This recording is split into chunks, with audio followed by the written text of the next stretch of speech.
أما بعد فأعوذ بالله من الشيطان الرجيم. بسم الله الرحمن الرحيم. ولو أنهم إذ ظلموا أنفسهم جاءوك فاستغفروا الله واستغفر لهم الرسول لوجدوا الله توابا رحيما. صدق الله مولانا العظيم وصدق رسوله النبي الكريم. إن الله وملائكته يصلون على النبي يا أيها الذين آمنوا صلوا عليه وسلموا تسليما. اللهم صل على سيدنا ومولانا محمد معظم الجود والكرم وآله وبارك وسلم صلاة وسلاما عليك يا سيدي يا رسول الله. معزز علماء کرام و حاضرین جلسہ، حمد و صلاۃ کے بعد اس وسیع حسین نے آپ حضرات کے سامنے قرآن مجید فرقان حمید کی ایک بہت ہی مختصر آیت مقدسہ تلاوت کی ہے. قبل اس کے کہ متذکرہ آیت قرآنیہ کے تحت کچھ لب کشائی کی جائے، اللہ تعالیٰ سے دعا فرمائیں کہ وہ اپنے پیارے حبیب لبیب نبی کریم رؤوف الرحیم علیہ افضل الصلاۃ و تسلیم کے سب سے مجھے حق کہنے کی توفیق عطا فرمائے.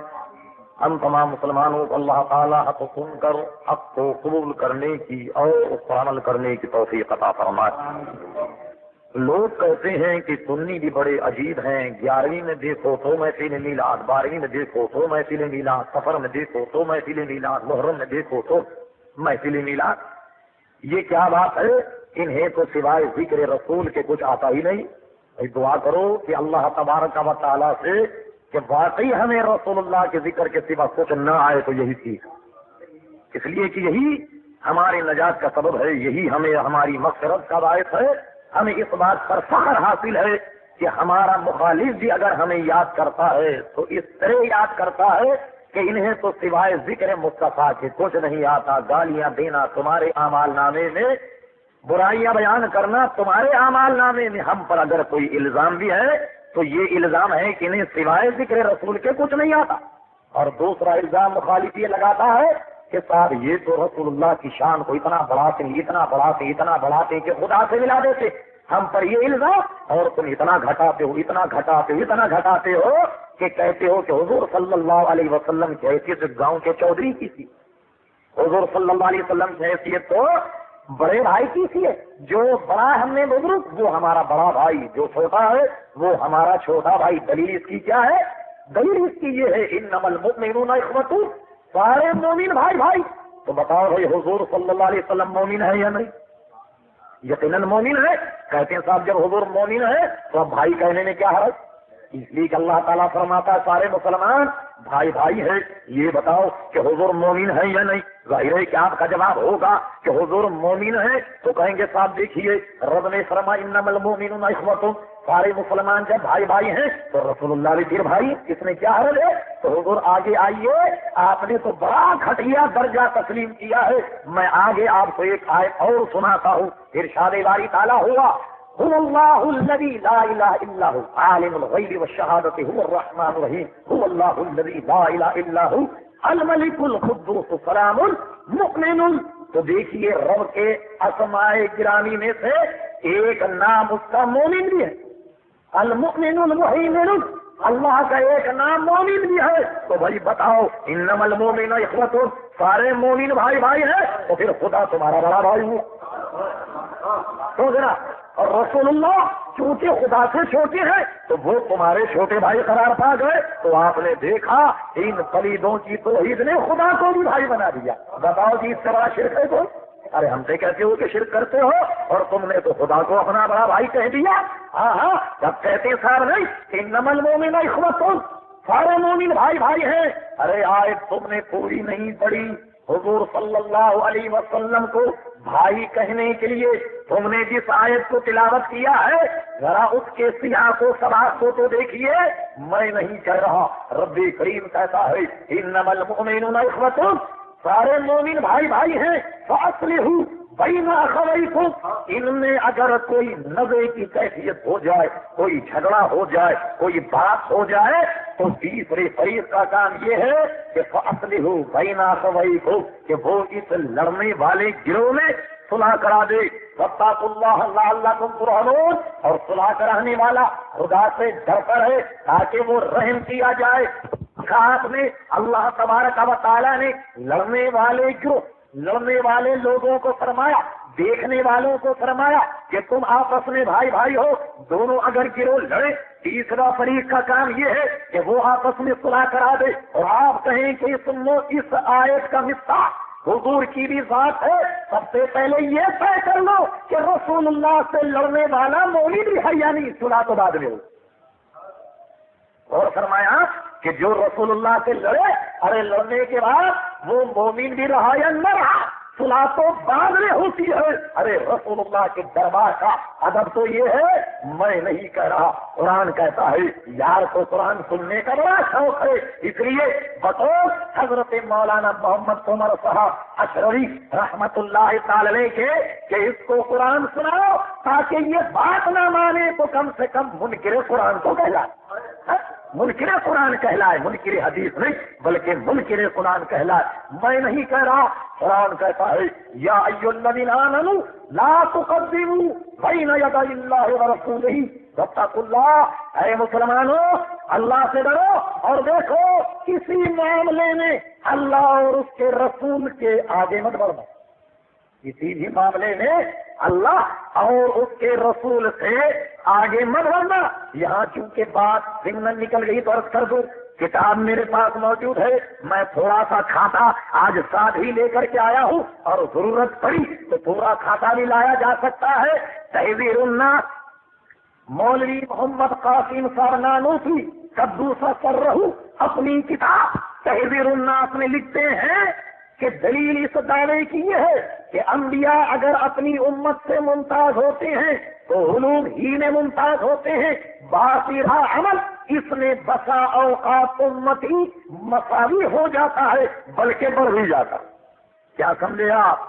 کیا سمجھے آپ؟ آپ بھی سنیے اور غور سے سنیے، مخالف بھی ہمارا سنے، غور سے سنے اور اپنا سر دھنے کہ اس کا اکابر کیا کیا باتیں کہہ گیا. تو دیکھا آپ نے، کہتے ہیں صاحب کہ انبیاء اگر ممتاز ہوتے ہیں تو علوم ہی میں ممتاز ہوتے. بات رہا عمل تو کہا اس میں بسا اوقات امتی مساوی ہو جاتا ہے بلکہ بڑھ بھی جاتا ہے. حضور یہ کیسے بڑھ گیا؟ یہ کیسے بڑھ گیا؟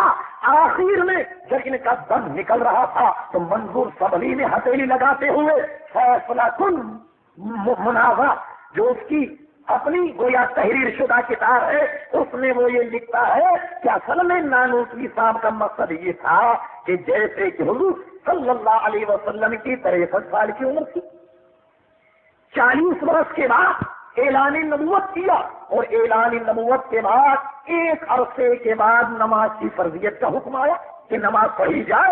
تو کہا دیکھو حضور صلی اللہ علیہ وسلم نے چند سال نمازیں پڑھی، اور ایک مسلمان جو پیدا مسلمان ہوا اس نے 15 یا 10 سال کی عمر سے نماز شروع کی، اور وہ مرا 70 سال میں، تو گویا اس نے 55 برس یا 60 برس خدا کی عبادت کی ہے. یہ معنی ہے اصل میں کہ رسول اللہ سے امتی عمل میں بڑھ سکتا.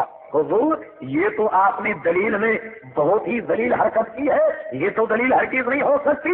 ہم نے تو حدیثوں میں یہ پڑھا، جناب نبی کریم صلی اللہ علیہ وسلم نے فرمایا کہ غیر صحابی احد پہاڑ کے برابر سونا خدا کی راہ میں دے. احد پہاڑ کتنا بڑا ہے؟ حاجی حضرات سے پوچھیے. احد پہاڑ کے برابر سونا خدا کی رہنے دے. اور رسول اللہ کا صحابی اگر ایک مجھ جو ایک پیمانہ ہے لگ بھگ اس کا وزن مربجہ شیر یا سوا شیر کے برابر ہوتا ہے، وہ اگر خدا کی رہنے دے تو فرمایا کہ میرا امتی میرا صحابی ایک مجھو خدا کی رہنے دے تو اس کے درجے کو وہ نہیں پا سکتا کہ جو اس پہاڑ کے برابر سونا خدا کی رہنے دے. یہ تو رسول اللہ صلی اللہ علیہ وسلم کے غلاموں کا حال ہے تو رسول اللہ صلی اللہ علیہ وسلم کے منصب کا کیا کہنا؟ یقین کیجئے کہ اہل سنت کا تو ایمان یہ ہے کہ ساری کائنات کے لوگ اگر اللہ کی تعریف کرتے کرتے مر گئے، زبانیں کھل جائیں، تو رسول اللہ کی زبان کی نکلی ہوئی ایک تعریف الحمدللہ اس کے درجے کو نہیں پہنچ سکتی۔ ہمارا تو یہ ایمان ہے۔ آپ کہتے ہیں کہ انبیاء اگر ممتاز ہے، علوم ہی میں ممتاز ہے، باقی رہا عمل، اس میں بقا اوقات امتی مساوی ہو جاتا ہے، بلکہ بڑھ ہی جاتا ہے۔ اس کو نہ عقل تسلیم کرتی ہے نہ نقل تسلیم کرتی ہے۔ اور پھر ادھر تو قاسم نانوتوی صاحب کہتے ہیں کہ انبیاء اگر ممتاز ہوتے ہیں تو علوم ہی میں ممتاز ہوتے، کہتے ہیں صرف علم ہی میں ممتاز ہوتے ہیں اپنی امت سے۔ حضور آپ کو کہتے ہیں کہ انبیاء علم میں ممتاز ہوتے ہیں اور وہ اشرف علی تھانوی صاحب جاموسا دکھا رہے۔ حفظ الایمان میں اشرف علی تھانوی صاحب کہتے ہیں پھر یہ کہ حضور کی ذات مقدسہ پر علم غیب کا حکم کیا جانا بقول زید صحیح ہو تو دریافت الامر یہ ہے، اس علم سے مراد کل علم غیب ہے یا بعض علوم غیبیہ مراد ہے؟ کل تو عقلاً و نقلاً محال ہے، بعض علوم غیبیہ اگر مراد ہے تو اس میں حضور ہی کی کیا تخصیص ہے؟ ایسا علم غیب تو ہر جانور، ہر پاگل، جملہ فوائد غرض کے سارے اپنے رشتہ داروں کے نام لے دیا یہ جیسا حضور کا علم ہے ایسا تو ہر جانور کو علم کہا نہیں صاحب، اس میں تو یہ کہا گیا، یوں کہا گیا، یوں تشبیہ دی گئی، یوں مثال دی گئی۔ میں ساری مثالوں کو چھوڑ دیتا ہوں، میں آپ کے سامنے اس کا ایک فوٹو رکھ دیتا ہوں، اس کا فوٹو رکھ دیتا ہوں اور آپ اس کو عدالت میں چیلنج کریں تو دیکھیے میں بالکل اشرف علی تھانوی کی عبارت کو پلٹ کر ایک دوسرے انداز میں بیان کرتا ہوں۔ جناب صدر مملکت ضیاء الحق صاحب کی ذات مقدسہ پر صدارت کا حکم کیا جانا بقول زید صحیح ہو تو دریافت طلب امر یہ ہے کہ ان کی صدارت کل کائنات کو صدارت مراد ہے یا کائنات کے بعض حصے پر صدارت مراد؟ کائنات کے کل حصے پر تو صدارت عقلاً و نقلاً محال ہے، اور کائنات کے اگر بعض حصے پر صدارت مراد ہے تو اس میں صدر مملکت ضیاء الحق کی کیا تخصیص ہے؟ ایسی حکومت کو ہر الو کو اپنے گھونسلے پر حاصل، ہر لومڑی کو اپنی بھیڑ پر حاصل ہے، ہر کتے کو اپنی بیٹھنے کی جگہ پر حاصل ہے، لہذا سب کو کہا جائے کہ یہ صدر مملکت جنرل ضیاء الحق ہے۔ تو کہیے جناب اس میں صدر مملکت کی توہین ہوگی یا نہیں؟ اگر کہتے ہو نہیں تو آؤ چیلنج کرو کورٹ میں، مجسٹریٹ صاحبان، جج صاحبان یہ فیصلہ کر دیں کہ اس عبارت میں صدر مملکت کی کوئی توہین نہیں، یقیناً توہین ہے۔ جب صدر کی توہین ہو سکتی ہے تو رسول اللہ کی توہین نہیں ہو سکتی؟ یہ کیسی بات ہے، عجیب بات ہے۔ میں عرض کر رہا تھا ایک تو کہتا ہے کہ انبیاء علوم ہی میں ممتاز ہوتے، اور تھانوی جی کہتے ہیں، یہ تھانوی نہیں، یہ پوپ کراچی کا موجودہ پوپ ہے، گنگا بہے تو گنگا داس، جمنا بہے تو جمنا داس، گاندھی کی آندھی کے ساتھ ہم چلے ادھر، ہوا ہو جدھر، ادھر کی بھی اور ادھر کی بھی، انٹرنیشنل آدمی ہے۔ واقعی اسی کا دل گردہ، اسی کا دل گردہ ہے۔ کوئی غیرت مند آدمی کا کلیجہ اتنا بڑا نہیں ہو سکتا۔ یہ چھوٹے تھانوی کی بات نہیں کر رہا، بڑے تھانوی کی بات کرتا ہوں۔ وہ تو کہتا ہے کہ جناب علم گویا نبی کریم علیہ السلام کو ایسا علم ہے کہ ہر جانور، ہر پاگل، جملہ بھوائن کے لیے بھی حاصل ہے۔ ایک مثال، دوسری مثال خلیل احمد امبھیٹوی صاحب، نام بھی کیا وجہ ہے، اشرف علی تھانوی، خلیل احمد امبھیٹوی، مرتضی حسن دربھنگی، رشید احمد گنگوہی، ساروں کے ساتھ ایک نہ عجیب قسم کی پک لگی۔ وہ کیا کہتے؟ خلیل احمد امبھیٹوی صاحب کیا کہتے؟ مولانا عبدالسمیع صاحب رحمۃ اللہ تعالی علیہ نے میلاد کے موضوع پر، میلاد کے عنوان پر ایک رسالہ لکھا، اس کا نام تھا انوار ساطعہ۔ یہ رسالہ لکھا انہوں نے، جس میں انہوں نے ایک مثال دی۔ انہوں نے کہا جناب حضور صلی اللہ علیہ وسلم کو حاضر ناظر ماننے سے لوگ منع کرتے ہیں، تو فرمایا کہ جب لوگ اس کو منع کرتے ہیں تو دیکھو شیطان انسان کے خون کے ساتھ دوڑتا ہے، جہاں کہیں بھی آدمی ہو شیطان اس سے ورغلاتا ہے، آنن فانن میں مشرق سے مغرب تک گھوم لیتا ہے۔ جب شیطان کو اتنی قدرت حاصل ہے تو کیا رسول اللہ کو اتنی قدرت حاصل نہیں؟ اس کا جواب، انوار ساطعہ کا جواب براہین قاطعہ کے نام سے خلیل احمد امبھیٹوی صاحب نے دیا۔ وہ دیوبند کی مطبوعہ میرے پاس موجود ہے۔ وہ لکھتے ہیں کہ جناب شیطان کو یہ جو علم حاصل ہے یا یہ جو وسعت حاصل ہے یا جو کچھ اس کا تصرف ہے وہ قرآن کی نص سے ثابت کہتا ہے، وہ نص سے ثابت ہے، لیکن حضور صلی اللہ تعالی علیہ وسلم کے لیے کون سی نص ہے جو تمام نصوص کو رد کر کے ایک شرک ثابت کرتی ہے؟ آپ غور فرمائیں کہ شیطان کا علم تو کہتے ہیں قرآن سے ثابت ہے، مگر رسول اللہ کا علم قرآن کی کسی آیت سے ثابت نہیں ہے۔ یہ کیا بات ہے؟ اصل میں بات یہ ہے کہ ہم اور آپ جس کو اپنا بڑا سمجھتے ہیں اس کی بڑائی کرتے ہیں۔ اب یہ دیکھ لو یہ کس کی بڑائی کر رہا ہے؟ ہم کچھ نہیں کہتے، ہم کچھ نہیں کہتے، ہمیں جو سب سے زیادہ عزیز ہے ہم اس کی بڑائی کرتے ہیں، اور یہ کس کی بڑائی کر رہا ہے؟ آپ ان کی کتابوں سے خوب دیکھ سکتے ہیں، سن سکتے ہیں، پہچان سکتے ہیں، جان سکتے ہیں۔ میں عرض کر رہا تھا ایک صاحب تو کہتے ہیں کہ صاحب انبیاء اگر ممتاز ہوتے ہیں تو علم ہی میں ہوتے ہیں، مگر خانوی صاحب کہتے ہیں کہ جیسا حضور کا علم ہے ویسا ہر جانور کو معاذ اللہ الیاذ باللہ تعالی ہر پاگل کو ہے، جملہ بھوائن کو حاصل ہے، مجنوں کو بھی حاصل ہے۔ دوسرا یہ کہتا ہے کہ شیطان کو بھی ایسا علم حاصل ہے۔ استغفر اللہ ربی، ہماری سمجھ میں یہ نہیں آتا، اور اس سے کچھ پہلے یہ لکھتا کہ علمی جین روح مبارک علیہ السلام کا تشریف رکھنا اور ملک الموت سے افضل ہونے کی وجہ سے یہ ہرگز ثابت نہیں ہوتا کہ علم آپ کا ان امور میں ملک الموت کے برابر بھی ہو چھ جائے کے زیادہ۔ اس عبارت میں خلیل احمد امبیڈوی صاحب نے حضور صلی اللہ تعالی علیہ وسلم کے علم سے ملک الموت کے علم کو وسیع مانا، اور اس کے بعد علماء حرمین نے جب ان کی گرفت کی تو انہوں نے ایک اور رسالہ مارا نہلے پہ ڈہلا، وہ کیا ہے؟ المہند۔ المہند میں لکھتے ہیں کہ ہمارے علماء بارہا اس کی تصریح بیان کر چکے، اس کی تصریح کر چکے ہیں کہ جو شخص یہ کہے کہ فلاں کا علم نبی علیہ السلام سے زیادہ بس وہ ہمارے نزدیک کافر ہے۔ ارے بھائی ہماری سمجھ نہیں آتی، ایک کہتا ہے ایمان والا، دوسرا کہتا ہے کافر ہے، تو اب کیا ہے؟ دوسرا اسے کافر کہتا ہے، وہ اسے کافر کہتا ہے، اور ہم کہتے ہیں، ہم تو بہت سیدھے آدمی ہیں، ہم کہتے ہیں یہ دونوں سچے ہیں، قسم خدا کی۔ ٹھیک ہے نا؟ دیکھو ہم کسی کی کوئی برائی نہیں کر رہے، وہ کہتا ہے تو کافر، وہ کہتا ہے تو کافر، ہم کہتے تم دونوں سچے، دونوں غلط تو نہیں کہہ رہا، ہم دیکھو کسی کو جھوٹا نہیں کہہ رہے، ہم کہتے ہیں یہ دونوں سچ کہتے ہیں اور حقیقت میں سچ کہتے ہیں۔ ہمارا مذہب تو بالکل واضح ہے، ہمارا مذہب تو بالکل آیا ہے۔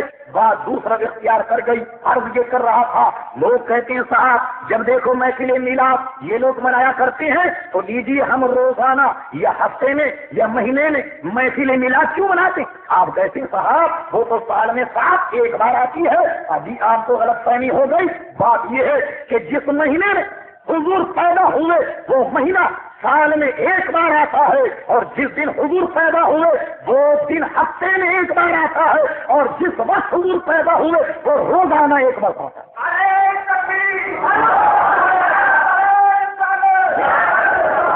تو روز بھی اگر ہم محفل میلاد منائیں تو روز بھی محفل میلاد کا ایک وقت آتا ہے۔ میں عرض کر رہا تھا کہ ہمارا سر پھرا اگر ہم پر الزام بھی لگاتا ہے تو یہ الزام لگاتا ہے کہ سوائے ذکر رسول کے ان کو تو کچھ نہیں آتا۔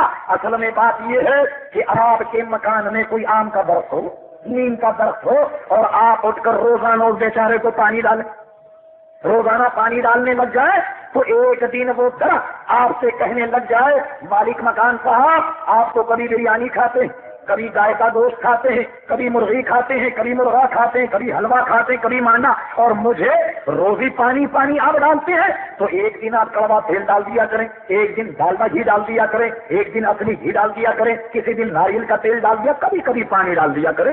حضور بتائیے مجھے پیڑ میں اگر آپ ایک دن سرسوں کا تیل ڈال دیں، دوسرے دن کھوپرے کا ڈال دیں، کسی دن گھی ڈال دیں، تو اس پیڑ کا بیڑا غرق ہوگا یا نہیں ہوگا؟ ہوگا، یقیناً ہوگا، اس لیے کہ تیل کی سیرابی صرف پانی سے ہوتی ہے اور مصطفیٰ کے غلاموں کی سیرابی صرف ذکر مصطفیٰ سے ہوتی ہے صلی اللہ علیہ وسلم۔ صبح ہو، شام ہو، دوپہر ہو، روز ہو، مہینے ہو، سال میں ہو، مگر ان کے ایمان کی سیرابی صرف ذکر مصطفیٰ سے ہوتی ہے۔ اس لیے الحمدللہ ہم مصطفیٰ کے ماننے والے ہیں، گناہگار اگرچہ ہیں لیکن باغی ہیں، گناہگار اگرچہ ہیں لیکن باغی نہیں ہے. اور یہاں پر سنا بڑے بڑے اکابر آئے اور بہت کچھ کہہ گئے, بڑی لمترانیاں ہاتھ گئے, کہا پر اس کا جواب نہیں ہو سکتا, یہ تو آدمی بڑا لاجواب ہے. بات اصل میں یہ ہے کہ ہماری حیثیت تو کچھ بھی نہیں. اکابر علماء موجود ہے, میری حیثیت تو کچھ بھی نہیں, مگر مولانا روم رحمت اللہ علیہ نے میری رہنمائی کرتے ہوئے فرمایا کہ کسی لکڑی میں اگر دیمک لگ جائے, کیڑا لگ جائے, کسی لکڑی میں دیمک لگ جائے تو کہا لکڑی کتنی ہی کچھ جائے, کتنی ہی دیمک لگ جائے, مگر مٹکا توڑنے کے لیے کافی ہے. تو ہم کتنے ہی لا علم صحیح, مگر وہابیت کا بھانڈا توڑنے کے لیے ہم پورے کافی, ہم بالکل کافی ہے. چاہے کچھ ہو, کتنے ہی چھوٹے ہو, مگر اپنوں کے لیے ہے. تمہارے لیے تم ایل بھی, تمہارے لیے تو امام راضی اور امام غزالی ہے, تمہارا بھانا توڑنے کے لیے تو یہ دیمک لگی ہوئی لکڑی بھی بہت کافی ہے. آپ گھبرائیں مت, انشاءاللہ بھانا ٹوٹے گا. میں عرض کر رہا تھا الحمدللہ ہم جناب نبی کریم صلی اللہ علیہ وسلم کے ذکر کرنے والے ہیں. لوگ کہتے ہیں صاحب انہوں نے رسول اللہ کو اتنا بڑھا دیا, اتنا بڑھا دیا کہ خدا سے ملا دیا. ہم کہتے ہیں صاحب دیکھو بات سمجھنے کی ہے, آپ ایسا کریں کہ اللہ نے اور رسول اللہ نے ایک حد کھینچ دے تاکہ ہمیں یہ تو پتا چل جائے کہ رسول اللہ کی حد کہاں ختم ہوتی ہے اور خدا کی حد کہاں سے شروع ہوتی ہے. بات اصل میں یہ ہے حضور والا, تم نہ رسول اللہ کی حد بتا سکتے ہو نہ خدا کی حد بتا سکتے ہو. ارے تم کیا بتاؤ گے؟ رسول اللہ خود کہتے ہیں کہ میری حقیقت کو تو سوائے میرے حق کے کوئی نہیں جانتا, نہ صحابی حضور کی شان کو جان سکتا ہے کما حق اور نہ وہابی حضور کی شان کو جان سکتا ہے. یہ صحابہ کرام علیہم الرضوان نے حضور صلی اللہ علیہ وسلم سے یہ سنا کہ میری حقیقت کو سوائے میرے رب کے کوئی نہیں جانتا. حقیقت محمدی صلی اللہ تعالی علیہ وسلم تک کوئی پرواز نہیں کر سکتا. مولانا روم علیہ رحمت قیوم کہتے ہیں کہ حقیقت میں یہ ہے کہ جبریل امین حضور صلی اللہ تعالی علیہ وسلم کی حد کو نہیں جان سکتے, اس لیے کہ جبریل امین کی حد جہاں ختم ہوتی ہے وہاں سے رسول اللہ کی حد شروع ہوتی ہے. یہ کیسی تم بات کرتے ہو کہ رسول اللہ کو حد سے بڑھا دیا؟ ارے تمہارے جیسے نقطے حد کو کیا جانے, حد کو کیا جانے, تمہارے جیسے لوگ رسول اللہ کی حد کو کیا جانے. دیکھو رسول اللہ صلی اللہ تعالی علیہ وسلم کے حضور اگر تمہیں دیکھنا ہو, میں عرض کر رہا تھا رب کریم نے فرمایا ہے مسلمانوں اللہ اور اس کے رسول سے آگے مت بڑھنا. اور دیکھو تم بکواس کرتے ہو, زبان دراز کرتے ہو, ارے قرآن پڑھ کے دیکھو کہ رسول اللہ کا در کیا. میں نہیں کہہ رہا, رب کریم نے چند لوگوں کو رسول اللہ کے دربار میں ایسے کلام کرتے ہوئے دیکھا جیسا کہ آپس میں ایک دوسرے سے باتیں کی جاتی ہیں یا ایک دوسرے سے کلام کیا جاتا ہے. قربان جائیے رب کریم نے حد کی حد بیان فرمائی اور فرما سنو میرے محبوب کے دربار کا ادب یہ ہے یا ایھا الذین آمنوا لا ترفعوا اصواتکم, اے مسلمانوں اپنی آوازوں کو پست رکھنا, اپنی آوازوں کو پست رکھنا. عند رسول اللہ اولئک الذین نہیں یا ایھا الذین آمنوا لا ترفعوا اصواتکم فوق صوت النبی ولا تجهروا له بالقول كجهر بعضكم لبعض ان تحبط اعمالكم وانتم لا تشعرون. دیکھو جب تم بات کرو گفتگو کا انداز تمہارا ہرگز یہ نہ ہو جیسا کہ تم آپس میں ایک دوسرے سے باتیں کرتے ہو کہ کبھی اس کی آواز سبقت لے جائے کبھی تمہاری آواز سبقت لے جائے. نہیں, اگر تمہاری آواز رسول اللہ صلی اللہ علیہ وسلم کی آواز پر بلند ہو جائے اور تم ویسے باتیں کرنے لگ گئے جیسا آپس میں باتیں کرتے ہو انتحبط اعمالکم, تمہارے سارے اعمال اکارت چلے جائیں گے اور لا تشعرون, تمہیں پتہ بھی نہیں چلے گا. اور کیا ہوا, لوگ دو جہیر الصوت حضرت عمر رضی اللہ تعالیٰ عنہ پہاڑ کے اوپر احد پہاڑ پر اگر باتیں کرتے تو نیچے والا سن کر کہتا کہ حضرت عمر باتیں کر رہے. اتنی بلند آواز جو بڑے جہیر الصوت صحابہ تھے ان کا حال یہ ہو گیا کہ وہ اس آیت کریمہ کے نزول کے بعد حضور صلی اللہ علیہ وسلم کے حضور جب بیٹھے اور جب گفتگو کرتے حضور علیہ السلام کو بار بار پوچھنا پڑتا کہ کیا کہہ رہے ہو، کیا کہہ رہے ہو، اپنی آواز کو وہ اتنا پست کر دیا کرتے تھے۔ رب کریم نے ان کی شان کو بھی بیان فرمایا، ان الذین یغضون اصواتهم عند رسول اللہ اولئک الذین امتحن اللہ قلوبهم بالتقوی لهم مغفرۃ واجر عظیم۔ اور وہ لوگ کہ جو میرے محبوب صلی اللہ علیہ وسلم کے سامنے اپنی آوازوں کو پست کرتے ہیں، اولئک الذین امتحن اللہ قلوبهم بالتقوی، ارے یہ لوگ تو وہ ہیں کہ جن کے دلوں کو اللہ تعالیٰ نے تقوی اور پرہیزگاری کے لیے چھانٹ لیا ہے، چن لیا ہے۔ لہم مغفرۃ واجر عظیم، اللہ کی مغفرت اور اجر عظیم بھی انہی لوگوں کے لیے ہے۔ یہ ہے رسول اللہ صلی اللہ علیہ وسلم کے دربار کا ہے۔ اور اللہ تبارک و تعالیٰ نے کچھ لوگوں کو دیکھا کہ وہ اس کے محبوب کو حجرے کے باہر سے پکارتے ہیں، آواز دیتے ہیں۔ رب کریم نے دیکھا، ملاحظہ کیا کہ یہ طریقہ میرے محبوب کی شایان شان نہیں ہے، اس لیے رب کریم نے اپنے محبوب کے ملاقات کا طریقہ رکھا ہے۔ تو کیا طریقہ ہے؟ فرمایا ان الذین ینادونک من وراء الحجرات اکثرهم لا یعقلون، اور اے محبوب جو تجھ کو حجرے کے باہر سے آواز دیتے ہیں ان میں اکثر لوگ عقل نہیں رکھتے۔ محبوب جو تجھے حجرے کے باہر سے پکارے وہ لوگ عقل نہیں رکھتے۔ آپ کہیں گے مولا اگر حجرے کے باہر سے نہ پکارا جائے، دستک نہ دی جائے، کنڈی نہ کھٹکائی جائے، آواز نہ دی جائے تو ملاقات کیسے ہو؟ جب آدمی کسی کے گھر جاتا ہے، کنڈی کھٹکھٹاتا ہے، یہ آواز دیتا ہے یا دروازہ کھٹکھٹاتا ہے، تب صاحب خانہ باہر نکل کر آتا ہے تو ملاقات ہوتی ہے۔ اب پوچھیے رب سے کہ مولا آواز دینے کو تو نے منع فرما دیا، دروازہ کھٹکھٹا نہیں سکتے، پکار نہیں سکتے، تو مولا اب تو ہی بتا دے کہ تیرے محبوب سے ملنے کا کیا طریقہ ہے؟ فرما ولو انہم صبروا حتی تخرج الیہ، اے ملنے والے جب تو آئے میرے محبوب سے ملنے، کھڑا ہے، دروازہ نہ کھٹکھٹائے، آواز نہ دے، وہ کھڑا ہو جائے، مولا کب تک کھڑا رہے؟ کب تک کھڑا رہے؟ حتی تخرج الیہ، وہ جب تک کھڑا رہے جب تک کہ میرا محبوب خود نہیں نکلا۔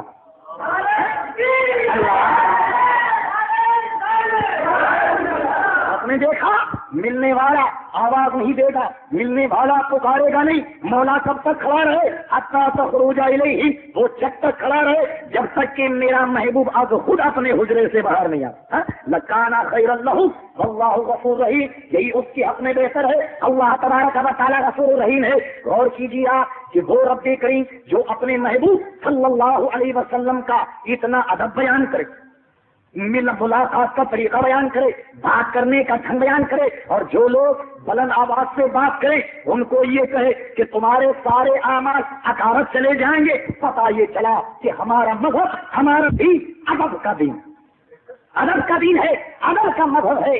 لیکن اس کے برخلاف دوسروں کا مذہب، دوسرے کا دین، انشاءاللہ آپ آخری میں ملاحظہ فرمائیں گے کہ وہ کیسا ادب کا اور کیسا احترام کا دین ہے۔ ہمارا ایمان تو یہ ہے کہ جو آیت مقدسہ میں نے تلاوت کی، لوگ اس بات کو سخت شرک جانتے، لوگ اس بات کو سخت دشنام ترازیوں سے تعبیر کرتے ہیں کہ صاحب دیکھیے یہ لوگ قبر پرست۔ اچھا بھائی قبر پرست ہے، کیا کرتے ہیں یہ لوگ قبر کے پاس؟ کہا صاحب دیکھیے قبر کے پاس کھڑے ہو کر یہ ہاتھ باندھ کر کھڑے ہو جاتے، کیا کرتے ہیں صاحب؟ ارے قبر کی پرستش کرتے ہیں۔ تو بندے خدا بھلے مانس، اگر ہم قبر پرست ہوتے تو جہاں سے ہم نکل جائیں تو جو بھی قبر نظر آئے اس کے آگے ہاتھ باندھ کر کھڑے ہو جائیں۔ ایسا کیوں نہیں کرتے؟ بلکہ ہم کرتے یہ ہیں کہ ہر قبر کے آگے نہیں کھڑے ہو جاتے، بلکہ اس قبر کے پاس جاتے ہیں۔ مثال عرض کرتا ہوں کہ گاڑیاں گزرتی ہیں، دیکھا ہوگا آپ نے موٹریں گزرتی ہیں، سپاہی کھڑا رہتا جناب، ایک کسی کو سیٹی مارتا، کسی کو دھمکاتا، کسی کو ڈانٹتا، کسی کو ڈر بھیجتا، اور کوئی کار ایسی آ جائے کہ جس پر جھنڈا لگا ہو تو سپاہی صاحب سیدھے کھڑے ہو جاتے سلوٹ مارتے ہیں۔ تو بات حضور یہ ہے کہ ہم بھی اسی قبر کو سلوٹ کرتے ہیں جس پر جھنڈا لگا۔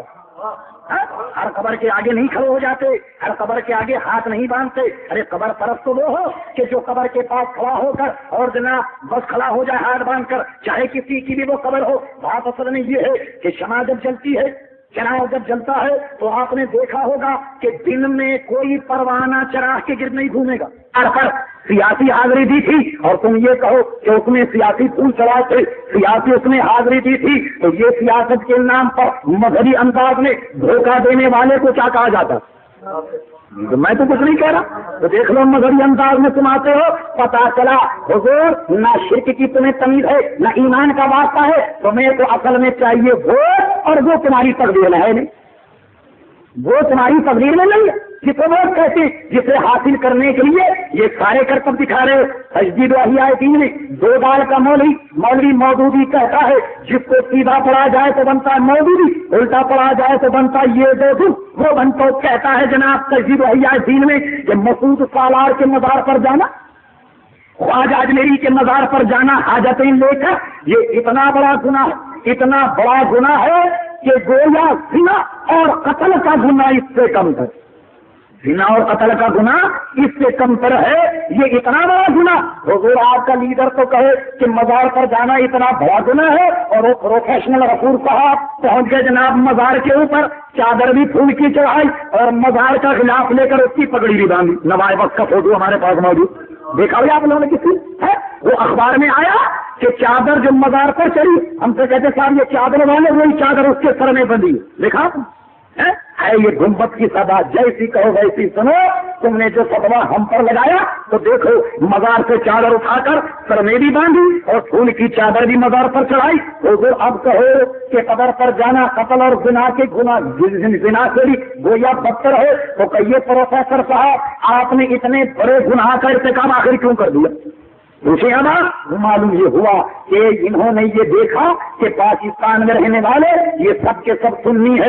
جب تک مزار پر چادر نہ چڑھائی جائے, جب تک کہ پھول کی چادر نہ چڑھائی جائے, جب تک حلوے نہ تقسیم کیے جائیں, ووٹ نہیں مل سکتا. لہٰذا یہ آ رہے ہیں آپ کے انداز میں بقول مولانا روم سے کہ بٹیر بیچارہ ہوتا ہے, اور کسی گوشے جب بٹیر کی آواز آتی ہے وہ سمجھتا ہے کوئی بٹیر ہے, اور جب قریب جاتا ہے تو شکاری نے جیسی گال کھینچا, بعد میں پتا چلتا ہے کہ وہ بٹیر نہیں تھا بلکہ بٹیر باز ہیں. بٹیر بازوں پہ ہوشیار ہے نا, یہ جب تک بٹیر کی بولی نہ بولے گا بٹیرا نہیں پھنسے گا. یہ سنی کی بولی بول رہا ہے, اس لیے کہ سنی پھنس جائے کوئی تو یاد رہے اہل سنت جماعت ہوشیار, اپنے مذہب سے ہوشیار, اپنے دین سے ہوشیار.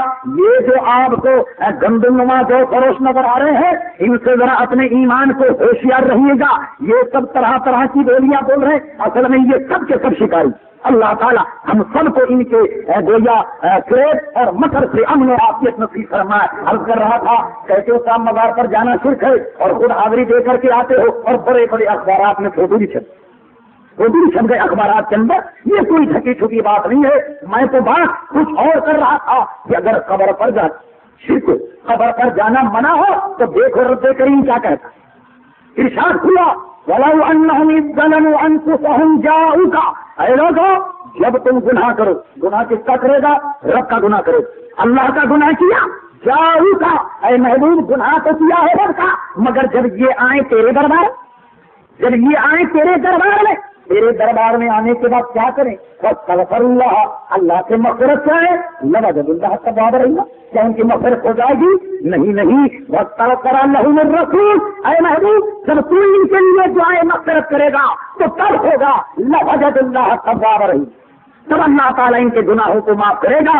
لوگ کہتے نہیں صاحب بات اصل میں یہ ہے کہ یہ تو حضور کی زندگی تک محدود تھا, اب اس کا تھوڑی, یعنی اب آپ غور فرمائے کہ قرآن کی آیات جو ہیں اب وہ بھی زمانے تک محدود ہو گئی. خدا نہ خواستہ آج انہوں نے یہ کہا, کل کو کوئی یہ نہ کہے کہ صاحب اقیموا الصلاۃ, نماز پڑھو.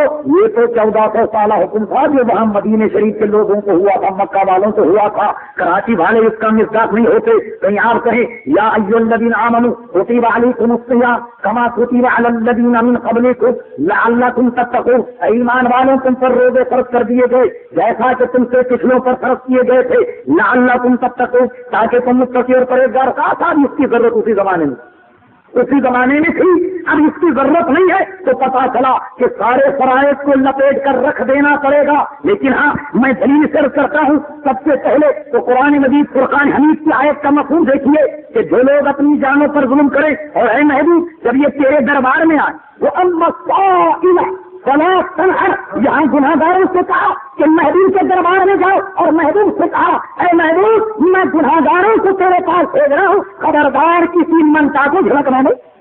ہمیں رسول اللہ کے دربار میں بھیجا اور رسول اللہ سے کہا کہ کوئی منگتا اگر آئے تو آپ اسے جھڑکے نہیں، اسے منع نہیں کریں، اس لیے کہ جو بھی منگتا آیا وہ منع نہیں کرتے۔ اعلیٰ حضرت امام اہل سنت مجدد ملت اعلیٰ صاحب حجت القاہرہ مولد ملت طاہرہ مولانا شاہ احمد رضا خان فاضل بریلوی رحمۃ اللہ تعالی کہتے ہیں وہ کیا ہے شہ بطحا تیرا نہیں سنتا ہی نہیں مانگنے والا تیرا۔ کہتے ہیں کہ یا رسول اللہ آج کی عطا تو ایسی کہ آدمی جب آپ کے دربار میں جائے اور جب وہ مانگے تو آپ کے دربار سے نہیں، یہ تو کوئی سنتا ہی نہیں، یعنی نہیں کا لفظ تو حضور صلی اللہ علیہ وسلم کی زبان پر نہیں، جو آئے گا اسے ملے گا۔ اور میں اپنے عقیدے کی بنیاد پر اگر چند باتیں عرض کروں، اگر کہ کچھ لوگ نہ مانے تو نہ مانے، جس کے سودا پسند آئے وہ لے، جس کی پسند میں نہیں آتا وہ بتاؤ، ہمیں کیا کرنا ہے؟ کسی پیر جماعت علی شاہ صاحب محدث علی پور رحمۃ اللہ تعالی انہوں نے اپنے واقعات میں لکھا، کہتے ہیں کہ فقیر ایک مرتبہ مدینے منورہ گیا، تمہیں ذرا غور، مدینے منورہ گیا، ایک شخص کو دیکھا کہ پھٹے پرانے کپڑے پہنا ہوا کھڑا رسول اللہ کے دربار میں کھڑا ہوا۔ میں گیا اور میں نے اس کا جب بوسیدہ حال دیکھا اسے اپنے ساتھ لے گیا، اور لے جانے کے بعد میں نے خود اور جہاں میرے اور احباب تھے انہوں نے اس کی کپڑوں سے اعانت کی، اسے کپڑے وغیرہ دے دیے۔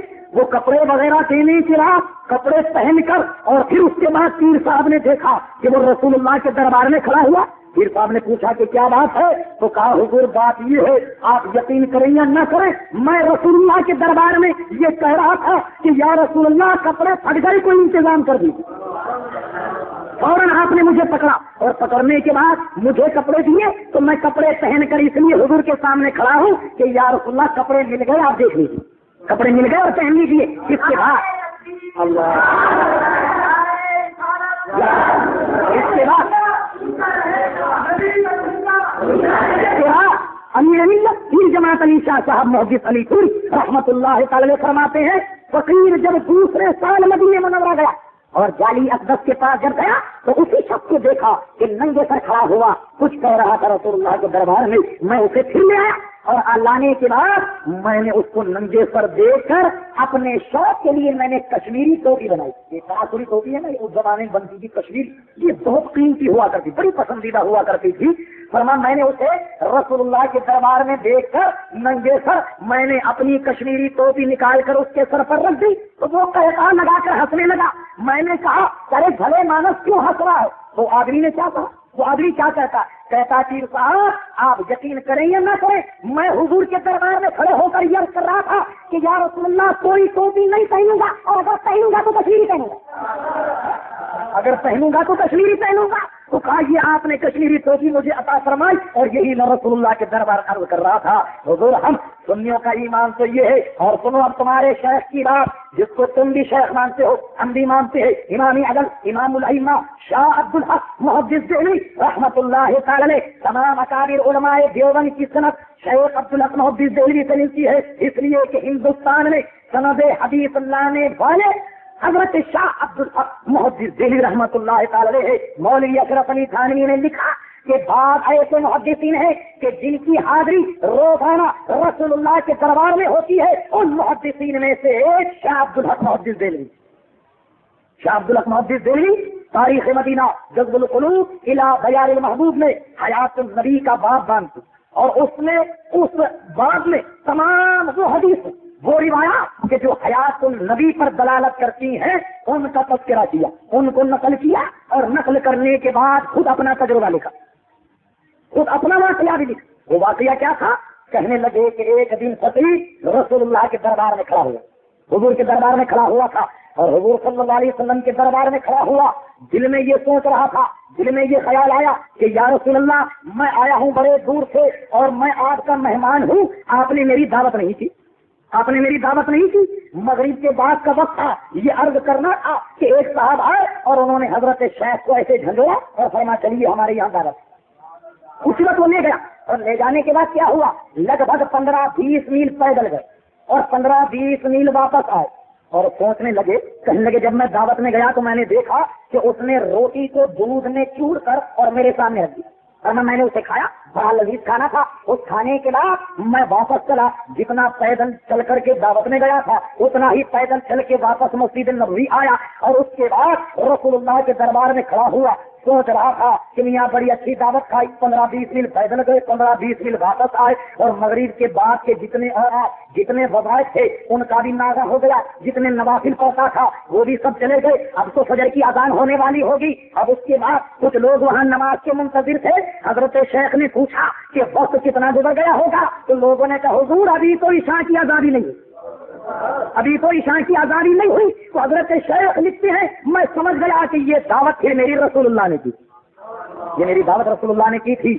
مشاہدے کے میدان میں بھی آپ دیکھ لیں, یہ تو حضرت شیخ عبدالحق محدث دہلوی کا کلام ہے. یہی حضرت شیخ عبدالحق محدث دہلوی اس بات پر لکھتے ہیں کہ کوئی شخص یہ نہ سمجھ لے کہ وَلَوْ أَنَّهُمْ ظَلَمُوا أَنفُسَهُمْ جَاءُوكَ, یہ آیت مخصوص ہے جناب نبی کریم صلی اللہ تعالی علیہ وسلم کی حیات ظاہری کے ساتھ, لہذا بات انتقال اس پر عمل نہیں ہو سکتا. اس کا بھانا حضرت شیخ عبدالحق محدث دہلوی نے کھول دیا. اور حضرت شیخ لکھتے ہیں کہ حضور علیہ السلام کے انتقال کے 3 دن کے بعد, حضور کے وصال کے 3 دن کے بعد ایک اعرابی آتا ہے اور حضور صلی اللہ علیہ وسلم کے مزار پرانوار کے قریب کھڑا ہو گیا, اور حضور صلی اللہ علیہ وسلم کے مزار کی مٹی اٹھا کر اپنے سر میں ڈالتا اور زاروں قطار روتا اور کہتا وَلَوْ أَنَّهُمْ إِذْ ظَلَمُوا أَنفُسَهُمْ جَاءُوكَ فَاسْتَغْفَرُوا اللَّهَ وَاسْتَغْفَرَ لَهُمُ الرَّسُولُ لَوَجَدُوا اللَّهَ تَوَّابًا رَحِيمًا. اور زاروں قطار روک کر کہتا کہ یا رسول اللہ صلی اللہ علیہ وسلم, اللہ تبارک و تعالیٰ نے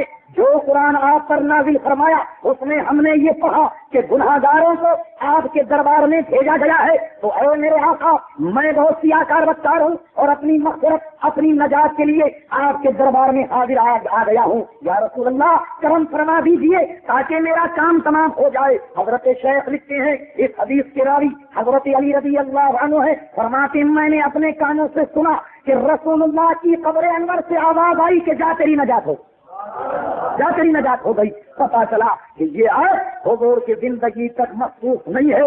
آج بھی اگر کوئی صحیح نیت سے حضور کے دربار میں جائے اور اللہ سے توبہ کرے, رسول اللہ بھی اس کے لیے توبہ کر لے, رسول اللہ بھی اس کی مغفرت کا سامان کر دے, لوجد اللہ توابا رحیما, اللہ تبارک و تعالیٰ اس کے تمام گناہوں کو معاف کر دے گا, اور وہ اللہ تبارک و تعالیٰ کو بڑا رحیم اور کریم پائے گا. پتا چلا کہ یہ آیت حضور علیہ السلام کی زندگی کے تک محدود نہیں ہے, بلکہ آج بھی اگر کوئی جائے تو رسول اللہ صلی اللہ تعالی علیہ وسلم کا دربار کھلا ہوا ہے. اور یہ میں نہیں کہہ رہا, یہ میں نہیں کہہ رہا ہوں, یہ ساروں نے کہا.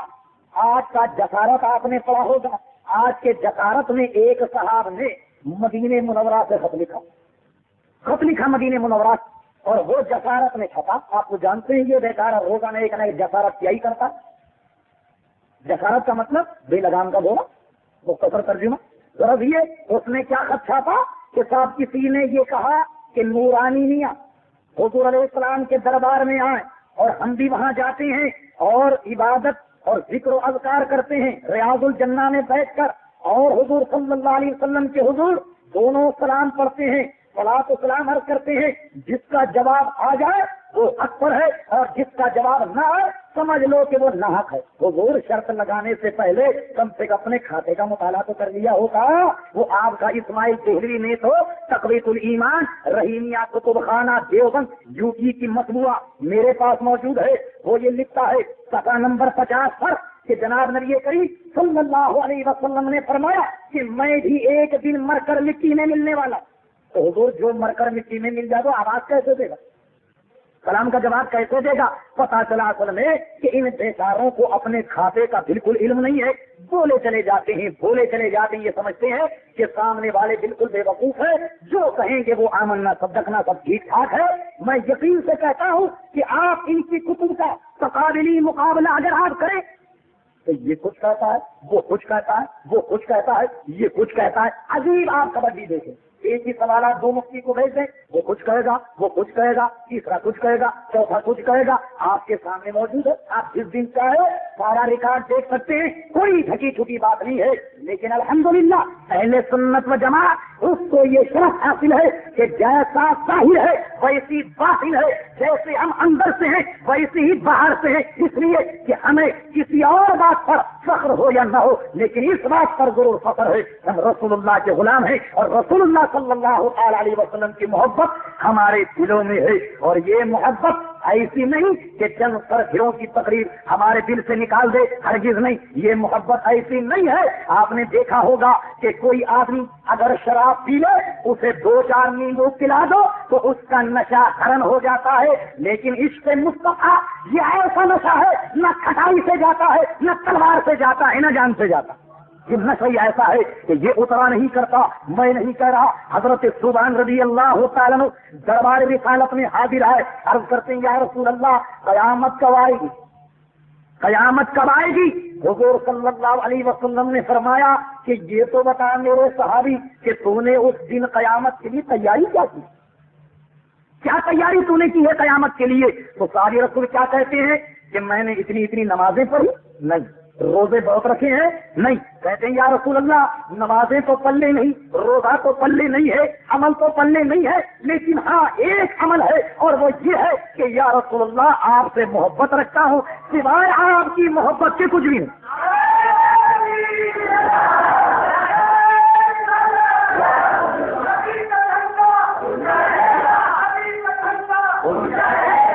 وہ یہ نہیں کہتے میں نے نمازیں بہت پڑھی ہیں اس لیے میں جنت کا مستحق ہوں، میں نے روزے بہت رکھے ہیں اس لیے میں جنت کا مستحق ہوں، میں بہت متقی پرہیزگار ہوں اس لیے میں جنتی ہوں، نہیں، بلکہ کہا یا رسول اللہ روزہ نماز تو پلے نہیں ہے، بلکہ ہاں آپ سے محبت رکھتا ہوں۔ اور حضور نے یہ نہیں کہا کہ اے میرے صحابی خالی محبت تو کام نہیں آئے گی، کچھ اور بھی کام کرا کرو، نہیں، بلکہ حضور فرماتے ہیں کہ جس سے تم محبت رکھتے ہو انشاءاللہ قیامت میں اسی کے ساتھ رکھو۔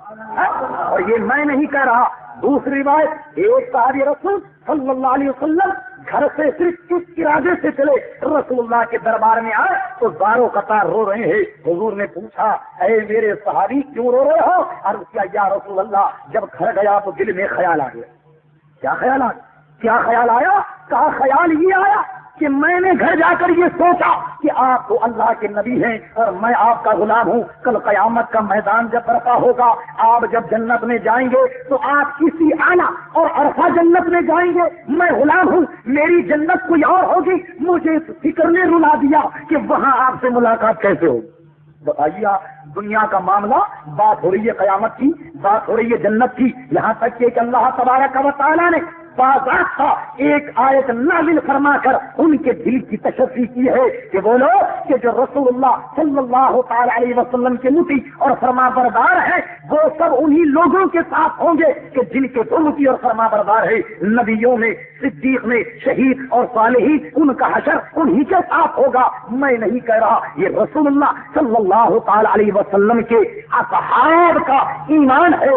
جنگ احد کا موقع، جنگ احد کا موقع ہے، صحابی رسول جب نکلتے ہیں جنگ کے میدان میں، جیسے ہی وہ میدان میں قدم رکھتے ہیں ایک تیر نکلتا ہے اور کسی کافر کے چلے سے اور ان کے دل میں پیوست ہو جاتا ہے اور وہ دل پر ہاتھ رکھ کر اللہ سے دعا کرتے ہیں کہ مولا یہ میرا آخری وقت ہے، میں چاہتا ہوں کہ مرنے سے پہلے تیرے محبوب کا دیدار کروں۔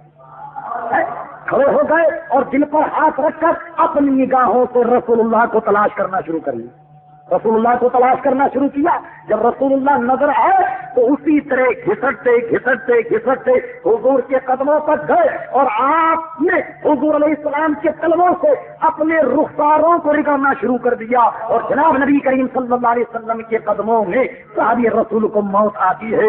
سبحان اللہ، کیا کہنے، آستانے پہ تیرے سر ہو، اجل آئی ہو اور اے جانے جہاں تو ہی تماشائی ہو، ارے تمہاری قسمت پر تو فرشتوں کو بھی رشک آئے گا، ہم تو ان کے ماننے والے ہیں، ہم تو ان کے چاہنے والے ہیں، یہ ہے ہمارا وہ فلسفہ، یہ ہے وہ محبت، اس لیے کہ وہ سب کے سب رسول اللہ صلی اللہ علیہ وسلم کے صحابی وہ حقیقت میں صحابی تھے، وہابی نہیں تھے، ورنہ یہ سوچتے بتائیے صاحب کہاں کلمہ پڑھنے والا منہ اور کہاں جناب یہ داڑھی والا رخسار اور حضور کے طلبوں سے رگڑا جائے۔ ارے ہاں وہ جانتے تھے کہ یہ طلب حضور صلی اللہ علیہ وسلم کے یہ وہ ہے کہ جس کے طلبوں کو عرش نے بوسے دیے ہیں، وہ ان کا ایمان، ان کا مد نظر یہ تھا، اس لیے انہوں نے اپنے رخساروں حضور کے طلبوں پر رگڑنا شروع کر دیا. اور اگر کوئی اعتراض کرے تو دیکھیے خدام الدین کا مدنی نمبر حسین احمد مدنی صاحب کے انتقال پر لاہور کے شیخ القرآن صاحب نے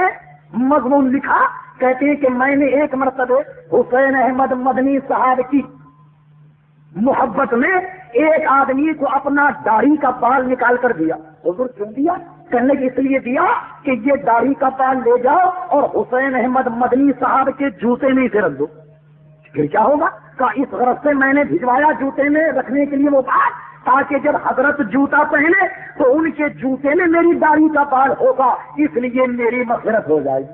ارے حضور بات یہ نہیں آپ کی داڑھی ہے اس قابل کے وہاں جائے، مغفرت کی بات نہیں ہے. تمہارے نزدیک تو رسول اللہ کو نہ اپنا حال معلوم ہے، نہ دوسرے کا حال، نہ تیسرے کا حال. تو ان کی جناب جوتے میں آپ کے داڑھی کا بال جائے تو جنت کی سیٹ کیسے رزق ہوگی کہ جب رسول اللہ کو اپنا حال معلوم نہیں ہے. لیکن اتنا ضرور معلوم ہوا حضور کچھ ہو یا نہ ہو، لیکن تمہاری داڑھی وہیں پہنچی جیسا کہ مشہور ہے، پہنچی وہیں خاک جہاں کا ضمیر تھا، جہاں اسے جانا چاہیے تھا وہاں پہنچے گی وہ. مگر وہ خود کہتے ہیں کہ کیا کروں افسوس کہ میری یہ خواہش اور میری یہ تمنا پوری نہ ہو سکی. کسی بیچارے کو مرافت آ گئی، میں کہا داڑھی کا بال وہاں کا رکھا جائے، اس نے رکھا نہیں ہوگا. تو کہتے ہیں میری یہ خواہش پوری نہ ہو سکی. مدنی نمبر میں شیخ القرآن صاحب نے لکھا. تو کمال کی بات یہ کہ شیخ القرآن صاحب کی زندگی بسر گئی. ولی کے قبر پر نہ جایا جائے، اس کی قبر پر نہ جایا جائے. آج بھی لاہور کے قبرستان میں دیکھیں تو شیخ القرآن صاحب کی جہاں قبر ہے وہاں راستے میں سائن بورڈ لگے ہوئے تو ادھر جائیے شیخ القرآن کی قبر. ادھر جو آگے بڑھ جائیں تو ادھر ایک اور تیر لگا. ادھر حضور یہ کیا فرشتوں کے لیے لگایا ہے؟ قبر پر تو جانا منع ہے، تو یہ کیا فرشتوں کی رہنمائی کے لیے لگایا؟ کیا فرشتے زیارت کو آ رہے ہیں؟ کیا انہیں راستہ بتا رہے ہو؟ اس لیے کہ مسلمانوں کا تو قبر پر جانا ویسے ہی منع ہے، تو یہ سائن بورڈ آپ نے کس لیے لگا دیے؟ اللہ تبارک و تعالیٰ ان سائن بورڈوں سے ہم تمام مسلمانوں کو محفوظ رکھے. عرض کر رہا تھا کہ حضور 4 آدمی جمع ہو کر اور انشن بد دینا یہ اور بات ہے، اور لوگ پیش آ رہے سیدھے سادے. جو بھی کوئی بولتا ہوا آدمی نظر آئے کہتے ہیں یار ہاں یہ شاید کچھ بول رہا. عوام کا حال جو ہے وہ کچھ ایسا ہے. خدا کے لیے ہوشیار ہو جائیے گا کہ یہ سب دین کے بھیڑیے ہیں، یہ سب آپ کا ایمان چھیننا چاہتے ہیں، یہ سب آپ کے عقائد سے آپ کو منحرف کرنا چاہتے ہیں. خدا کے لیے ان سے ہوشیار رہیے گا. اور آپ یہ کہیں کہ صاحب یہ بھی تو کہتے ہیں ہم رسول اللہ کے چاہنے والے، یہ بھی تو کہتے ہیں کہ ہم دیندار ہیں. اصل میں بات یہ ہے کہ لیلا ایک ہے، مجنو 40 ہے. کیا کیا جاتا؟ ہر مجنو کہتا لیلا میری، ہر مجنو جو وہ کہتا لیلا میری ہے. اب پتا کیسے چلے کہ صحیح مجنو ہے؟ تو حضور ایسا کرو کہ یہ سارا مجنو کا کرتب چھوڑو، خود لیلا سے کیوں نہیں پوچھ لیتے کہ تیرا اصل مجنو کون ہے؟ تو صحیح بات وہ بیان کرے گا کہ جو مجنو ہے. مجنو نہیں بیان کرے گا، لیلا کہے گی کہ صحیح مجنو کون ہے. لیلا اس بات پر جب بیان کر دے کہ اصل مجنو وہ ہے تب پتا چلے گا کہ اصل مجنو کون ہے. چاہنے والے تو بہت زیادہ ہیں، ماننے والے تو بہت زیادہ ہیں، لیکن ان کی باتیں آپ سنیں، ان کا ریکارڈ آپ سنیں، ان کے معاملات کو آپ سنیں تو آپ دیکھیں پوری تقریر میں کوئی بات ان کے ٹھکانے کی ہے. وہ میں نے جناب ان کی کیسٹ سنی، فتویٰ لکھ کر بھیجیں جناب. آپ سوال مولوی کون نادیم صاحب تھے یا ندامت صاحب تھے؟ ندیم صاحب تھے. صاحب وہ ندیم صاحب تھے جناب. وہ کہہ گئے کہ حضرت ابو بکر صدیق رضی اللہ عنہ کے لیے حضور نے فرمایا کہ اسلام کا احسان سب پر ہے اور ابو بکر کا احسان اسلام پر ہے، اور اسلام سب کا اسلام پر گویا حضرت صدیق اکبر کا بھی احسان ہے. سب اسلام کے احسان پر اور ابو بکر صدیق کا احسان اسلام پر. حضور ذرا خط لکھ کر کسی معتبر مفتی سے یہ کہیں کہ کیا فرماتے ہیں علماء دین مفتیان شنامتین بیچ اس مسئلے کے کہ زید یہ کہتا ہے کہ فلاں آدمی کا احسان اسلام پر ہے، ایسے آدمی کے لیے شرعی کیا حکم ہے؟ مسئلہ لکھ کر کے بھیجیں اور دیکھیں وہاں سے سوال کیا آتا. حضور آپ کو تو اصولی مسائل معلوم ہے، دین کے اصولی مسائل سے اب واقف نہیں ہے. اسلام پر کسی کا احسان، دین مذہب پر کسی کا ایسا نہیں. یہ جملہ اس طرح سے غلط ہے. آپ کسی مفتی سے استفسار کریں اور دیکھیں وہ کیا بولتا ہے. تو میرے دوستوں اور بزرگوں یہ بیٹھ کر کچھ نورانی صاحب کو کہہ دینا اور مفتی محمود صاحب زندہ باد کے نعرے لگا دینا. حضور کو مر کر مٹی میں مل گئے، مفتی محمود صاحب زندہ باد.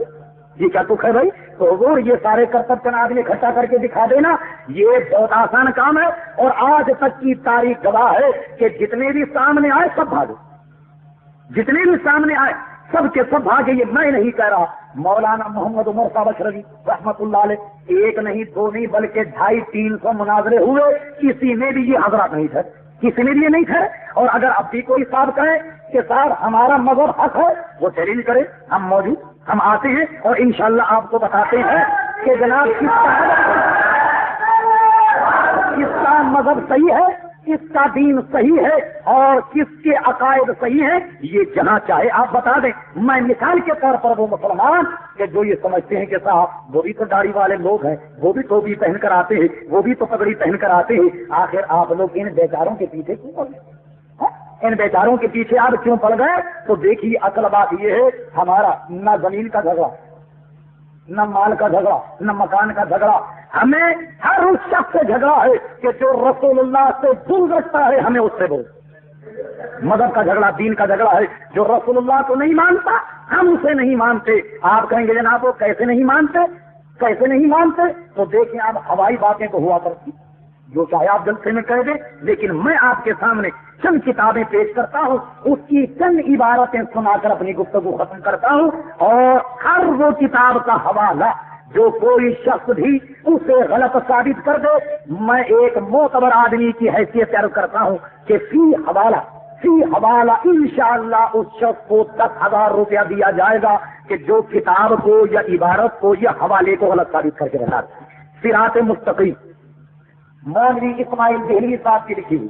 لکھیں جناب کوئی صاحب تاکہ ریکارڈر ہے، کوئی سب نہ کہے کہ صاحب وہ یوں ہی کہہ دے.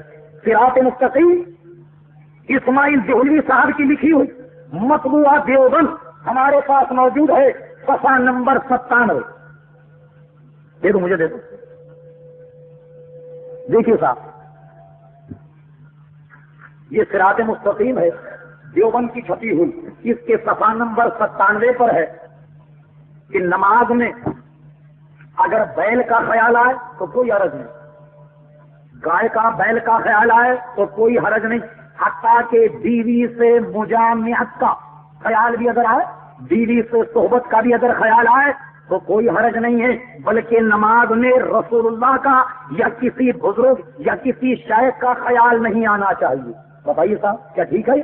ہم نے تو امام غزالی رحمت اللہ علیہ کی زبانی سنا کہ وہ فرماتے ہیں جب تم نماز میں یہ کہو السلام علیکم ایھا النبی ورحمۃ اللہ وبرکاتہ، تو اپنے قلب میں حضور صلی اللہ علیہ وسلم کو حاضر اور موجود جان کر بخطاب کہو، ایسے کہو کہ رسول اللہ تمہاری بات کو سن رہے. اور آپ کہتے ہیں کہ رسول اللہ کا خیال نماز میں نہ، اگر گدھے کا ہے تو ٹھیک، بیل کا ہے تو ٹھیک، بیوی صاحبہ کا آ جائے محترمہ کا تو ٹھیک ہے، مگر رسول اللہ کا خیال نماز میں نہیں آنا چاہیے. تو آپ نے دیکھا یہ ان کا مذہب ہے. کوئی شخص اگر اس کو غلط ثابت کر دے، فی حوالہ 10,000 روپئے کا اعلان کرتا ہوں. ایک حوالہ بھی کوئی شخص غلط ثابت کر دے تو بتائیے کیا آپ کو اس سے اتفاق کہ حضور صلی اللہ علیہ وسلم کا خیال نماز میں نہ آئے؟ ارے وہ ساری کی ساری نقل نماز کیا ہے؟ وہ تو سب کی سب نماز رسول اللہ صلی اللہ علیہ وسلم کی اداؤں کی نقل ہی کا نام تو نماز ہے.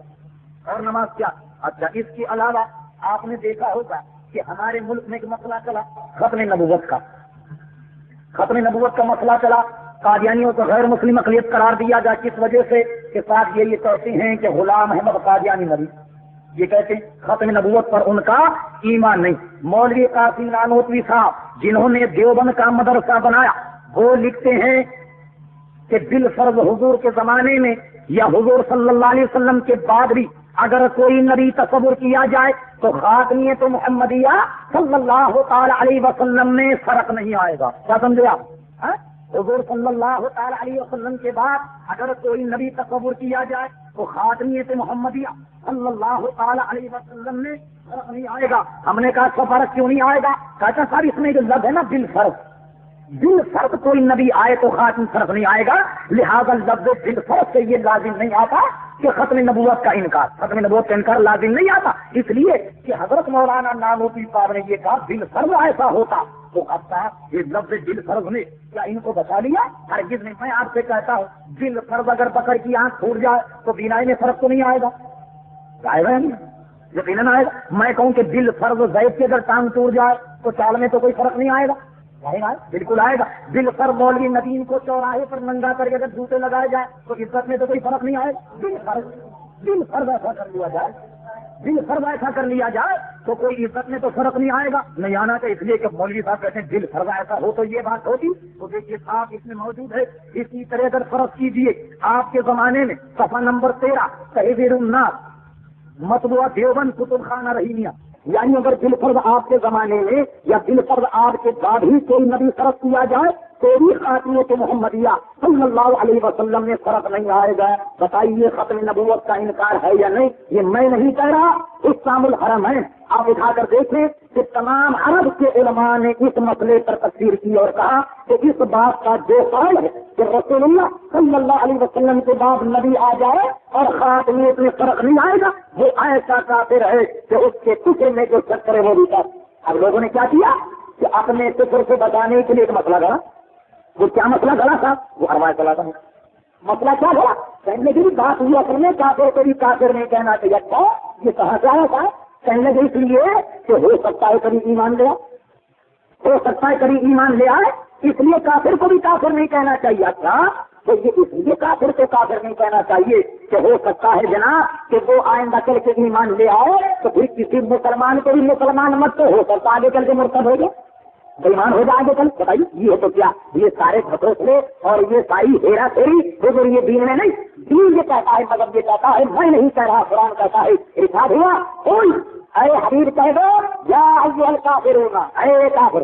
اللہ تعالیٰ خود اپنے محبوب صلی اللہ تعالیٰ علیہ وسلم سے کہلوا رہا اور ارشاد ہوتا ہے یا ایھا النبی جاہد الکفار والمنافقین واغلظ علیہم, اے محبوب جہاد کرو کافروں سے اور منافقین سے اور ان پر خوب سختی کرو, خوب سختی کرو. تو آپ دیکھا آپ نے قرآن کیا کہتا ہے, یہ کیا کہتے ہیں. اور سبحان اللہ یہ ہمارے بزرگوں کی بات نہیں مان, ان کا سب نہیں, ہم آپ مانتے. اب میرا کہ مولانا احمد رضا خان نے جو کر جائے کہ مولانا احمد رضا خان کے پاکستان کے بڑے غدار چلے مسلم لیگ کی بڑا بازی. حضور اعلیٰ حضرت کا انتقال ہوا 1921 میں جب مسلم لیگ کا نہ گھر سے نہ پتے. بتائیے انتقال ہوا اعلیٰ حضرت کا 1921 میں, اور آج یہ کہتے صاحب کہ مولانا احمد رضا خان جو تھے وہ پاکستان بنانے کے مخالف تھے. بتائیے ہے اللہ تبارک و تعالیٰ انہیں ہدایت عطا فرمائے. اعلیٰ حضرت کا انتقال تو اس وقت ہوا کہ نہ جناح صاحب تھے, نہ تحریک پاکستان تھی اور نہ پاکستان کا نقشہ. اچھا تھا رائے کہ چلیے سب ہمارے بزرگوں کو آپ نہیں مانتے, میں ذرا آپ کے بزرگوں کی پکار کرامت سنا.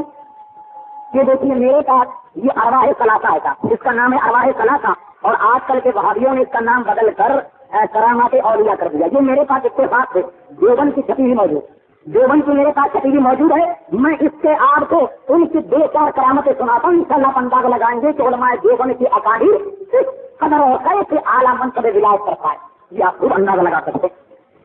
آج مستند حالات حضرت مولانا شاہ ولی اللہ صاحب محدث دہلوی رحمۃ اللہ علیہ, آپ کے خاندان, مشائخ وابستگان, اکابرین جماعت علماء دیوبند, مظاہر العلوم سہارنپور کے صحیح واقعات و حکایات ما اضافہ حاشیہ حکایات حضرت تھانوی صاحب. ملاحظہ فرمائیے اس کا صفحہ نمبر 289 بھی آپ کہتے ہیں, لکھتے ہیں اس میں حکایت نمبر 305 کہتے ہیں حضرت والد ماجد مولانا حافظ محمد احمد صاحب و امی محترم مولانا حبیب الرحمان صاحب رحمۃ اللہ تعالی نے بیان فرمایا کہ ایک دفعہ گنگوتی خانقاہ میں مجمع تھا. اچھا کیا ہوا ثابت مجلس, گنگوتی خانقاہ میں مجمع تھا. حضرت گنگوہی اور نانک جی کے مرید اور شاگرد سب کے سب جمع تھے, اور یہ دونوں حضرات بھی وہی مجمع میں تشریف فرما تھے کہ حضرت گنگوہی نے حضرت نانوتری سے محبت آمیز لہجے میں فرمایا کہ یہاں ذرا لیٹ جاؤ. کیا کرو گے, یہاں ذرا لیٹ جاؤ. حضرت نانوتری کچھ شرما سے گئے, اس لیے کہ انہوں نے پتہ نہیں کیسا لیٹنے کے لیے کہا, تو حضرت کو شرما سے گئے. حضرت ناجی کو شرما سے گئے, مگر حضرت نے پھر فرمایا تو بہت ہی ادب کے ساتھ لیٹ گئے, اور حضرت بھی اسی چارپائی پر لیٹ گئے, اور مولانا کی طرف کرمٹ لے کر اپنا ہاتھ ان کے سینے پر رکھ دیا جیسے کوئی عاشق صادق اپنے قلب کو تفصیل دیا کرتا. مولانا بیچارے گھبرا کے وہ کہتے ہیں مولانا ہر چند فرماتے رہے میاں کیا کر رہے ہو, یہ لوگ کیا کہیں گے. تو حضرت نے فرمایا کہ لوگ کہیں گے کہنے تو اپنا کام جائے. یہ کوئی کرامت کی کتاب ہے, یہ بزرگوں کے کئی پاکیزہ واقعات ہیں کہ جس کو آپ نے جناب یہاں پر لکھا. یہ دیکھیے صاحب دوسری کرامت ایک اور سناؤں آپ کو, صفحہ نمبر 268 فرمایا کہ ایک مرتبہ نبو پہلوان نے جو دیوبند کا رہنے والا تھا باہر کے کسی پہلوان کو پچھاڑ دیا تو مولانا محمد قاسم صاحب رحمۃ اللہ علیہ کو بڑی خوشی ہوئی اور فرمایا کہ ہم بھی نبی کو اور اس کے کرتب کو دیکھیں گے. حافظ انوار الحق کے بیٹھک میں اسے بلایا اور سب کرتب بھی دیکھے. مولانا یعنی ان کے جو مولانا تھے مولانا بچوں سے بہت مولانا بچوں سے ہنستے بولتے تھے اور جلال الدین صاحبزادے مولانا محمد یعقوب صاحب تھے جو اس وقت بالکل بچے تھے, بڑی ہنسی کیا کرتے تھے, کبھی ٹوپی اتارا کرتے تھے اور کبھی کمر بند کھول دیتے. یہ کرامت ہے صاحب. مولانا فرمائیے آپ یہ بزرگوں کے واقعات, یہ پاک اور صاف اور ستھرے واقعات ہیں. اللہ کی پناہ ذرا نکل جاتا سیرت الرشید. مولوی رشید احمد گنگوہی صاحب کی سیرت پر ایک کتاب لکھی گئی, بڑی صاحب مارکت العرا کتاب. لوگ کہتے ہیں صاحب کہ جناب ہم رسول اللہ صلی اللہ تعالی علیہ وسلم کی توہین کرتے. اب آپ ذرا ان کا حال ملاحظہ فرمائیں کہ یہ کیا کرتے. یہ صاحب تذکرۃ الرشید ہے, دوسری جلد ہے, صفحہ نمبر 289 جس کو کہتے ہیں. ملاحظہ فرمائیے جناب آپ تذکرۃ الرشیدیہ. ایک بار ارشاد فرمایا کہ میں ایک بار خواب میں دیکھا کہ مولوی محمد قاسم صاحب عروس کی صورت میں, یعنی گنگوئی صاحب نے دیکھا کہ مولانا قاسم صاحب نانو کی دلہن کی صورت میں, یعنی وہ دلہن بن کے بیٹھ گئے, دلہن کی صورت میں ہے اور میرا ان سے نکاح ہوا. کیا سمجھا, وہ دلہن بن گئے اور یہ بن گئے ان کے شوہر اور سنیا ان سے ان کا نکاح ہو گیا. اچھا صاحب ان سے نکاح ہوا اور تو جس طرح سن اور شوہر میں ایک دوسرے کو فائدہ پہنچتا نا, اس میں نکاح ہوا. میں نہیں کہہ رہا اس میں, دیکھیے میں اسی کی بات بتاتا ہوں. نکاح ہوا تو جس طرح سن اور شوہر میں ایک دوسرے کو فائدہ پہنچتا ہے اسی طرح مجھے ان سے اور انہیں مجھ سے فائدہ پہنچا.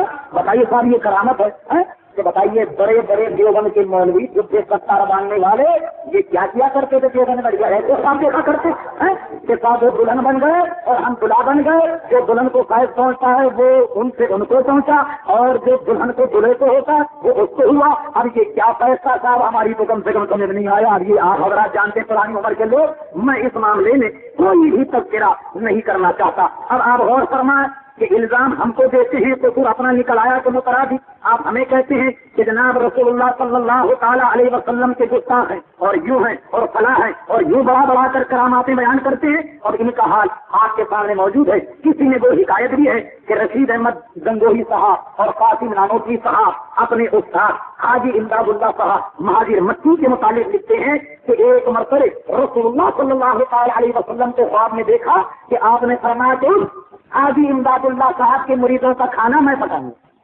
تو حضور صلی اللہ علیہ وسلم نے فرمایا دیکھو یعنی حاجی امداد اللہ صاحب اتنے بزرگ ہیں کہ ان کے کھانا پکانے کا گویا مجھے شرف حاصل ہو اور میں ان کا کھانا پکاؤں گا. اور اس پر فخری انداز میں لکھتے ہیں کہ حاجی صاحب کے ایک تو مولوی قاسم نانوتوی صاحب مہمان بنے اور دوسرے رشید احمد گنگوہی صاحب. مطلب یہ ہوا کہ ان سے حضور صلی اللہ علیہ وسلم کے ہاتھ کا پکا ہوا کھانا کھانے کا ان کو شرف.